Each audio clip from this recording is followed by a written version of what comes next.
But the last thing I wanted to touch on was Clemson and Virginia Tech. So these are two ACC teams. We just looked at Clemson versus Alabama. And if you missed any part of the show, you can always go on to our YouTube channel, The Morgan Thomas Show on YouTube, and check it out. But Clemson and Virginia Tech, they had Virginia Tech having the better linebacker group over Clemson. Now, Clemson's kind of further down that list. So let's take a look at it. You got Dax Hollifield and Rayshard Ashby, two guys that are, a lot of times they just do two linebackers. And they'll do a rover that sometimes is a defensive back. So I didn't really put their third, but they have Alan Tisdale, and I got Lakeshawn Artis as well. So they've got some really good guys, backing those guys up. Obviously, Ashby was the top tackler in the ACC and was first team all ACC last year. More tackles than Isaiah Simmons, if you can believe that. So he was definitely all over the field. I believe the other guy that I had was Shamari Connor as a junior as well. He gets in there, kind of an outside linebacker type guy. They have kind of a unique defensive front, not the same as like Clemson's traditional 4-3, but those are the guys. So Ashby is a legit superstar. Now he is a little undersized at 5'10", and then Dax Hollifield is a stud as well. But in my opinion, on Clemson's side, let's just say their problem is Skalski, outside of Skalski, proven players. You've got Spector. Spector had a very good season as far as stats go. Now, he didn't see a lot of starting time. He didn't see a lot of playing time, but Spector was respectable as a backup. Mike Jones didn't see a lot of time at all, really, to be honest. I mean, Isaiah Simmons was out there just about every single down, and he played offense, I think, most of the time, too. It seemed like, anyways. But so Mike Jones has got to come out there and prove it, and he seems like a big-time leader, been stepping up a lot this year. So I'm really excited to see what Mike Jones Jr. can do. James Skalski, like I said, is really the only proven one.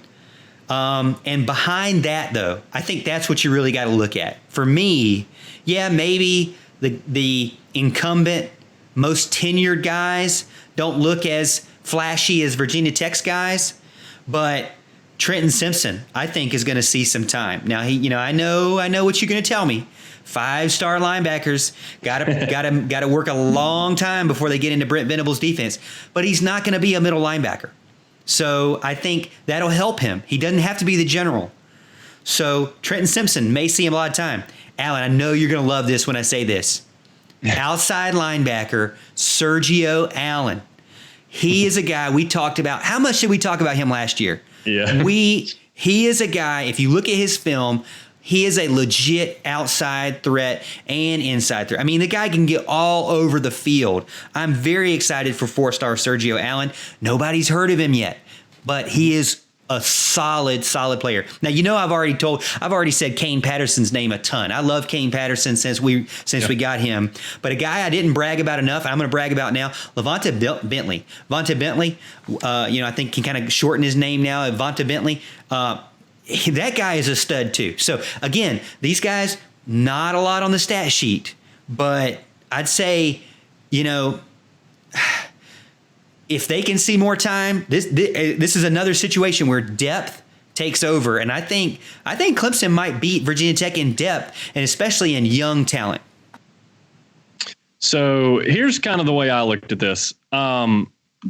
I went basically starters only is kind of the way I went with it. Okay. And I guess you can debate on where you go there, but I think if you simply look at the starters, kind of the main guys. Does Virginia Tech have a better, linebacker core than Clemson? Yeah, I'd say so. I think it's relatively obvious, at least when you check out the stats. I mean, Rayshard Ashby is a beast. His stats are incredible. 119 tackles last year in total, 17 tackles for loss and 5 sacks. Then you talked about Dax Hollifield, another guy that Clemson flirted with during the recruiting process. And I can't remember, y'all correct me if I'm wrong here, but is he the one that talked about how he went there, about the defensive coordinator coordinators to Bud Foster and basically a shot at Brent Venables. I mean, what a clown, right? I mean, we all know that Brent Venables is one of the best, if not, in our opinion, of course, the best defensive coordinator in college football.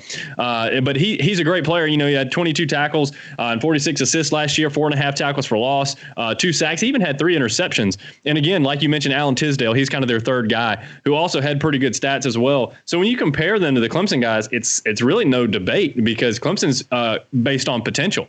We think Mike Jones Jr., Balen Spector are both going to be good players. And I love the freshman names and the newcomer names that you mentioned, you know, the Trenton Simpsons of the world, the Sergio Allens of the world. Those are some good guys, and they're going to be great players. But right now, you kind of got to, you know, just look at the facts. And the facts are Virginia Tech's guys are studs on the field, and they have the stats to back them up. So I'm looking forward to see what these guys at Clemson can do, especially the wave of the future. I'm really looking forward to, believe it or not, I don't want to look too far ahead, but the next class, when you have Jeremiah Trotter Jr. coming in and Barrett Carter as our linebackers, I think those are the two of the best linebackers we've had come in at one time, period. So it's, you know, maybe since Stephon Anthony, Tony Stewart, and again, star rating, you know, I understand Stewart didn't have the career we thought he might. He was injury plagued, but those guys were some studs, and I think these guys are going to follow in their footsteps. Agreed. And to make your point about Dax Hollifield and his shot at Brent Venables, Brent Venables, out of the 2 coordinators, is still coaching between him and Bud Foster. I look at it, and like you said, there's no debate if you're looking at starters. Yeah. There's so much production on the starting linebacking core, but I have to look at the depth that Clemson's producing right now. It's unbelievable. You're talking about upside. Look, the way that Clemson's defense is set up and the way that we have this depth, we may not have as much production just because we can play a lot more guys than what Virginia Tech can. You have their 3 or 4 guys that they're going to be rotating in, so their numbers are going to be higher. Clemson's going to have 6, 7 guys, maybe more, that they can put in there at linebacker and play during a game. They're going to be fresher. They're going to be able to run out there. So maybe the numbers aren't as high, but you've got so much talent out there.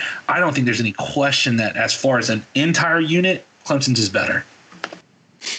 Yeah, and I think that's not, you know, I need to be fair. I mean, I really didn't give, you know, I got to give the guys that have proven. We just talked about with Alabama's running backs.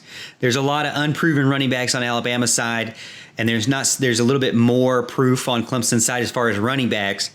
With linebackers, yeah, you're right. I mean, Al Jones has got to prove a lot. Spector did really well in his, you know, playing time, but, you know, he did good for a backup. I don't know about Dax Hollifield. I'm not really sure. I don't remember that shot that he may or may not have taken. I'm not really sure, but it'd be interesting to see. Let me ask you guys this. We'll do this roundtable real quick before we get out of here.